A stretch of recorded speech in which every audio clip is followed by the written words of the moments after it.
Welcome back to Investing Talk Podcast. Good to be back. Today, we are focusing all our attention on Jabil upcoming earnings to watch. And this one's interesting for you, our listener, because Jabil has this really powerful historical earnings momentum. Yeah, they often deliver. But recently, analyst sentiment has turned distinctly cautious, kind of setting up a conflict. It's the classic earnings report tension, isn't it? Our job today is really to cut through that noise. We're going to dig into the source material you provided, Jabil's recent catalysts, their guidance, the technical setup, and try to give you a clear path forward. Right. We need to figure out which story is going to win out on earnings day. Is it the long-term growth or these more cautious short-term headwinds? Exactly. Which narrative prevails? And this isn't just about, spitting out numbers. It's really about understanding the internal conflicts driving the stock. It feels like a battle of fundamentals versus shifting expectations. And that's the perfect recipe for some significant volatility. Yeah. We want you walking away knowing exactly where those pivotal pressure points are. Absolutely. Fully prepared for what happens on earnings day. That's the goal. And hey, so we get ready to jump into the details of this crucial report. Just a quick reminder, please subscribe, like, and comment on this analysis. It really helps us out. Definitely. And if you have a specific company you want us to look into next, maybe one with its own conflicting narratives or high-stakes catalysts, just leave a comment below. We do read them. We do. Okay, let's get started then. Where do we begin? Let's set the stage. Look at the timeline first. Okay, setting the stage for these Q4 expectations. The crucial date you need circled on your calendar is September 26, 2025.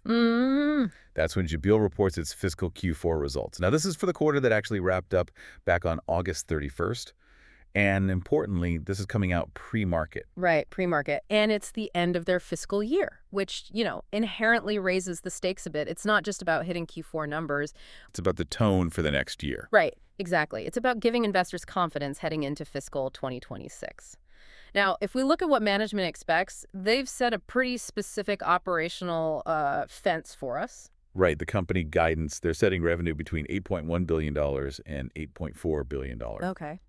And non-GAAP EPS, that's the number most people track, excluding the one-offs, is set between $2.35 and $2.45. So a 30-cent range on revenue, 10 cents on EPS. Relatively tight for year-end. Yeah, it is. And what's interesting is where the analyst consensus is sitting.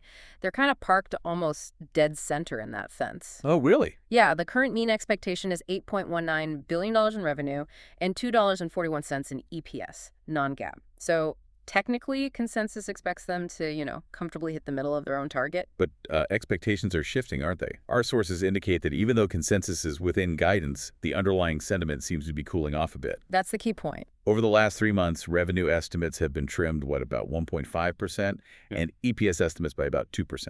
Yeah, small trims, but trims nonetheless. It suggests analysts have been pulling back slightly, maybe anticipating some of those macro headwinds hitting the actual quarter. So that downward revision trend is critical then. I think so. It reflects a cautious outlook across the whole electronics and manufacturing services sector, really. Even with Jabil's pretty good internal execution historically, it kind of implies that just meeting the numbers, say, hitting that $8.19 billion on the nose might not be enough. Not for a market that's already lowered its bar a bit. They need to beat, basically. Right. Prove the caution was wrong. Pretty much. They need to show those revisions were misplaced. Okay. On a more positive note, though, there was one recent catalyst. Something signaling stability. That's right. Jabil recently declared its regular quarterly dividend, 0 lows and 8 cents per share. It was paid out in early September. Right. Now, look, it's not a massive move or anything, but it does highlight that their capital return strategy is stable. Cash flow is likely good enough to keep those routine distributions going, even if growth estimates are a bit choppy. Okay, so we know the target, we know the subtle shift in expectations. Let's look at the historical pressure points. Because when Jabil surprises, the reaction is, well, it's usually pretty big. Yeah, that's the nature of this business, right? It's high beta to macro sentiment, volatile. We saw the stock trading pretty tightly, mostly range-bound, like $214 to $216 through mid-September. That felt like investors were just waiting. Running C mode, yeah. But the stock has actually declined about 8% over the past month as we got closer to this report date. Right. That recent slide suggests maybe some positioning for disappointment, or maybe just profit-taking before the event risk. Could be. And that drop is exactly why the volatility is so high right now. Because investors who got in earlier are maybe sitting on losses now. and they're really looking for some positive confirmation. If we look back at their track record, Jabil's performance, it's been volatile, sure, but often it results in these powerful positive moves when they do beat expectations. Yeah, I remember Q4 2024 and Q3 2025 just last quarter. Both were solid beats on revenue and EPS. Right, and the market rewarded them significantly. How much was it again? The reaction after those beats was pretty profound. Q4 2024 saw a 7.8% gain over the next week. Pretty big. Wow. And Q3 2025 saw a 4.8% gain post-announcement. Wow. Okay. So clear examples of how sensitive the stock is to good news. Absolutely. But the flip side is just as important. The risk is equally significant. Like Q2 2025. Our sources remind us that was a miss on both metrics. Exactly. And that resulted in a sharp 5.1% drop the following week. This stock does not forgive misses easily. So the takeaway for you, the investor, is that this historical data really confirms that the upcoming September 26th report is genuinely high stakes. Totally. A surprise, positive or negative, it significantly dictates where the stock trades for the next few weeks. Volatility is baked in, and history tells us any print that really deviates from that midpoint consensus is going to lead to a powerful directional move. Okay, so the stock moves big on surprises. To figure out the potential surprise, we need to drill down into the company itself. What are the structural risks? What actually drives Jabil's revenue? And why is that creating these conflicting signals we talked about? Right. That takes us to the internal conflict. Jabil's basically structured around two main business segments, and they're facing opposite macro climates right now. That creates the pressure point that's likely going to determine this earnings outcome. Okay, let's start with the positive side then, the source of that historical confidence. Okay, that would be the Diversified Manufacturing Services segment, DMS. This is Jabil's, higher quality, higher margin business. What's in there? It includes products for more stable areas, think healthcare, medical devices, high-end packaging, stuff like that. Yeah. And the reason DMS is structurally stronger is because these contracts are often multi-year, they're less cyclical, less sensitive to immediate consumer spending shifts. Makes sense. This segment showed pretty solid strength, grew 5% year over year in Q3. And Q4 is usually seasonally strong for DMS too. So this is the growth engine investors are really relying on. But that stability is kind of offset by the other side of the house, right? The Electronics Manufacturing Services, EMS. This is where the macro risk lives. Exactly right. EMS is the more traditional cyclical manufacturing business, heavily weighted toward consumer electronics, computers, networking gear, that kind of stuff. The stuff that's been weak globally. Precisely. This segment is dealing with that structural weakness driven by the global slowdown, maybe some excess inventory left over from the post-pandemic boom. That segment actually saw a modest contraction, about 3% in Q3. So the core question for Q4 is whether that high-margin, stable DMS strength can really fully counteract the lower-margin, cyclical EMS contraction without killing overall profitability. That's a balancing act, exactly. And if they can manage that juggling act, the key metric that measures their success is operating margin. Why is that the ultimate tiebreaker? Yeah, operating margin is the critical volatility driver here because it reflects the mix of the business, how much is coming from that stable high-margin DMS versus the volatile lower-margin EMS. And what did management guide for margin? They guided for the operating margin to remain stable right around 5.2%. Okay. Now, if we see any contraction here, even a slight dip to, say, 5.0%, it signals that the weakness in EMS has disproportionately hit the overall profitability. That would be a major negative signal. It would immediately validate all that recent cautious analyst sentiment. Oh, okay. And that structural pressure is probably what triggered those recent analyst actions we saw mentioned in the sources. Almost certainly. If you look, Morgan Stanley downgraded the stock to equal weight back in August. They cited general demand caution, but you have to figure the underlying concern was that cyclical electronics weakness spilling over. Right. And then more recently, just this month, September, Evercore lowered its price target to $230, and they specifically called out margin risk as the key factor. So sustained institutional skepticism going into the report. Yeah, and that makes hitting that 5.2% operating margin number absolutely paramount. It's the number to watch. Okay, that gives us a really clear picture of the internal forces at play. But investing isn't just about the current quarter, right? What happens after September 26th? What scheduled and maybe speculative catalysts do we need to watch over the next 3 months or so? Good question. We definitely have several guaranteed events that will move sentiment between October and December. First up, in October, we've got the index and ETF rebalancing reviews. If Jabil gets favorable moves there, you could see passive money funds tracking major indices, driving incremental flows into the stock, almost regardless of the fundamentals at that moment. Right, a technical tailwind. Always helpful when the fundamentals are a bit murky. It is. Then, running through October, November, we get the 13F filings. This is where big institutions have to reveal their holdings. So to see what the big funds were doing. Exactly. We'll find out if major funds like BlackRock or Vanguard were maybe using that recent 8% stock decline as a buying opportunity, signaling high conviction. Or conversely, if they were rotating out because of sector skepticism. It tells us what the so-called smart money was actually doing. Okay. And then the market focus really shifts to the future, doesn't it? Completely. The ultimate forward-looking catalyst hits in December. That's when Jabil provides the preliminary earnings preview for Q1 of fiscal 2026. The first look at the new year. Yeah, this sets the initial tone for the entire new fiscal year. And given all this macro uncertainty, you could argue that this Q1 guidance might actually carry more weight than the Q4 numbers themselves. Investors will be desperate to know if that EMS sector has finally bottomed out. Makes sense. Okay, now let's talk market chatter. What about the speculative stuff? The rumors floating around that could provide a surprise upside boost. The fun stuff. Well, there are 4 pretty significant speculative stories circulating, according to the sources. First, persistent rumors of impending new contracts, potentially tied to high-growth areas like, say, automotive electronics or maybe specialized cloud infrastructure buildouts. Okay. If they land a major new contract, especially in that higher margin DMS space, that could completely override the EMS weakness narrative. Right, that speaks directly to their core strength. Correct. Second, there's quite a bit of market chatter about a potential uptake in demand from artificial intelligence hardware customers. AI. Oh, the AI angle. Yeah.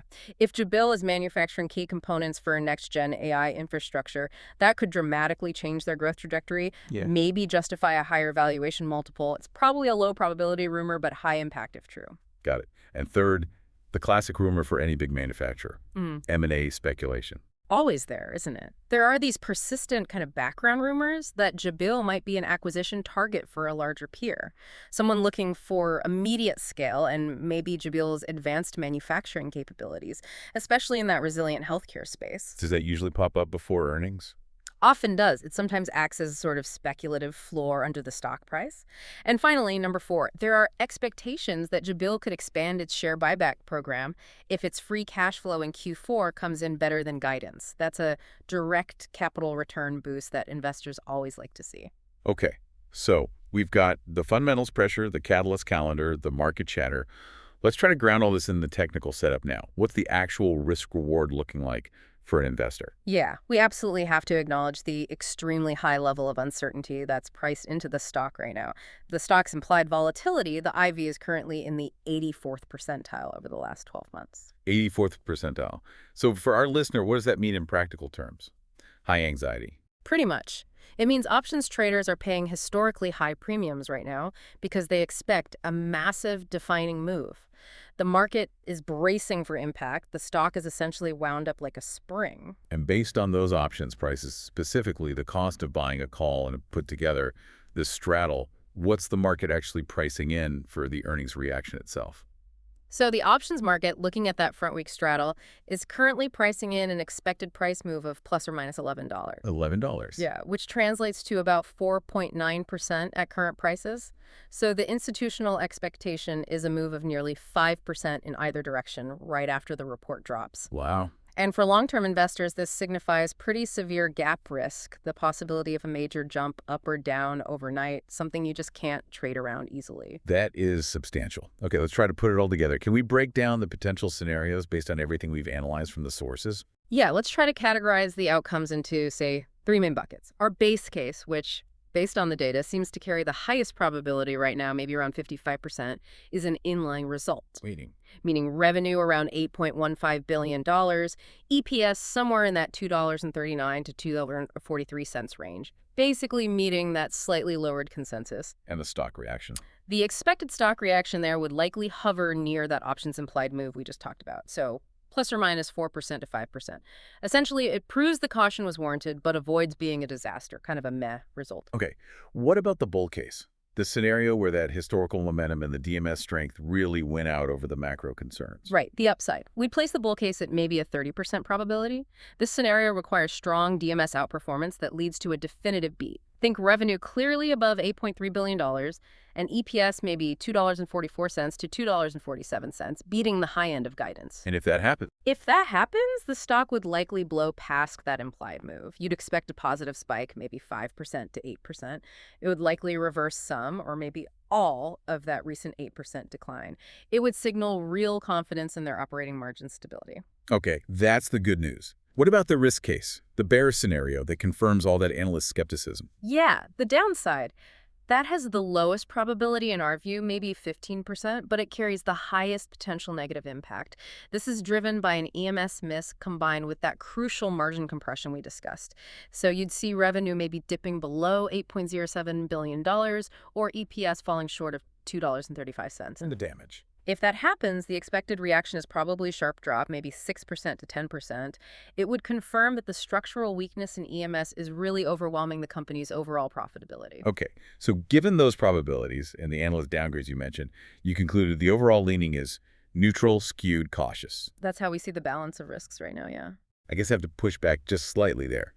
The historical evidence shows Jabil often does beat, and you put the bull case probability at a pretty strong 30%. Why give the downside, the 15% case, sort of more weight in the overall skew? That's a really fair challenge. The caution, the skew, it really stems from the confluence of things. It's the analyst downgrades plus those downward estimate revisions we talked about earlier. The market seems to have already baked in a degree of skepticism. So to justify that bull case, Jabil doesn't just need to hit the numbers. They really need to show they are successfully managing that tricky mix shift and defending that 5.2% operating margin. Okay. If they fail to deliver that margin defense, the downside reaction could be amplified because it proves those structural weaknesses are actually worsening, validating the cautious view. Got it. That clarifies the thinking. So the core tension really is this battle. Strong historical execution and that DMS momentum on one side. Right. Versus the recent analyst caution driven by sector headwinds and the EMS weakness on the other. And that operating margin number is absolutely the tiebreaker for the immediate stock reaction. Couldn't have said it better myself. That's the crux of it for the Q4 print. But I'll leave you with this final provocative thought, something for you to consider before next week's report. Okay. Given that really high level of implied volatility and the critical scheduled catalyst coming up in December with the Q1 guidance, maybe investors should focus more on the potential for weak Q1 guidance than just the Q4 numbers themselves. Interesting. If those global macro trends stay mixed in the cyclical EMS sector, the real risk to the stock might actually be the forward-looking outlook revealed in December, not necessarily the backward-looking Q4 print we get next week. A fascinating point to consider. The market is always trying to trade on tomorrow, not just today. Okay, use this knowledge wisely as you prepare. And thank you for joining us for this analysis of the source material. We'll catch you next time on Investing Talk Podcast.